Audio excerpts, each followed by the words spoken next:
Staf Umum Angkatan Bersenjata Ukraina 4 Maret melansir, militer Rusia kehilangan total 879.410 tentara di Ukraina sejak dimulainya invasi skala penuh pada 24 Februari 2022. Jumlah ini termasuk 1.340 korban yang diderita pasukan Rusia hanya dalam sehari terakhir. Menurut laporan tersebut, militer Rusia juga total kehilangan 10.255 tank, 21.298 kendaraan tempur lapis baja, 39.428 kendaraan dan tangki bahan bakar, 24.064 sistem artileri, 1.306 sistem roket peluncur ganda, 1.094 sistem pertahanan udara, 370 pesawat terbang, 331 helikopter, 27.741 pesawat nirawak, 28 kapal dan perahu, dan 1 kapal selam. Terpisah, Angkatan Bersenjata Rusia melansir penerbangan taktis operasional, pesawat nirawak serang, pasukan rudal dan artileri kelompok pasukan Rusia menggempur infrastruktur lapangan udara militer, pabrik perakitan untuk produksi kendaraan udara tak berawak dan penyimpanannya serta kelompok tenaga kerja dan perangkat keras Angkatan Bersenjata Ukraina di 139 wilayah.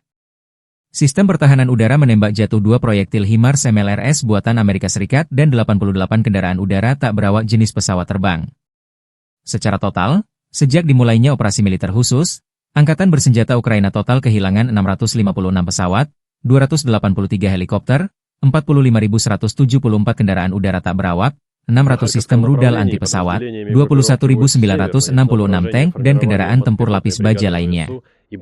Juga 1.523 kendaraan tempur MLRS, 22.215 senjata artileri lapangan dan mortir, dan 32.405 unit kendaraan pendukung militer telah dinetralisir. Подразделения группировки «О-Запад» улучшили тактическое положение. Нанесли поражение живой силе и технике 2 механизированных, штурмовой бригад ВСУ, бригады территориальной обороны в районах населенных пунктов Дробышево, Катериновка, Кировск, Карповка, Донецкой Народной Республики, Шииковка, Каменка и Лозовая, Харьковской области. Потери противника составили до 190 военнослужащих, танк, 10 автомобилей, 4 орудия полевой артиллерии, в том числе 2 с западного производства. Уничтожены 2 станции радиоэлектронной борьбы.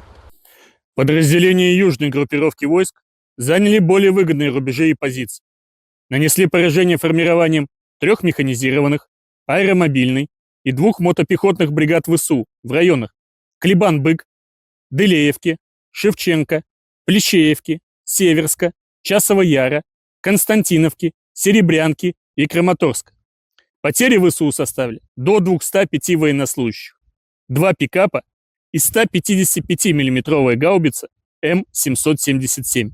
Подразделения группировки войск «Центр» улучшили положение по переднему краю. Нанесли поражение формированием 5 механизированных, 2 егерских, 2 штурмовых, воздушно-десантной бригад, бригады морской пехоты ВСУ и 2 бригад Нацгвардии в районах Новопавловки, Удачного, Красноармейска, Димитрова, Елизаветовки, Андреевки, Котлеровки и Успеновки.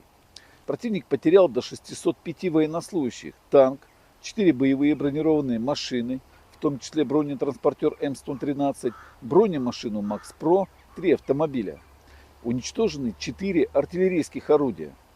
Подразделения группировки войск «Восток» продолжили продвижение в глубину обороны противника, нанесли поражение формированием 3 механизированных, егерской бригад, 2 бригад теробороны и штурмового полка ВСУ в районах Поддубного, Воскресенки, Отрадного, Богатыря, Комара, Днепроэнергии, Шевченко, Привольного и Гуляйполя.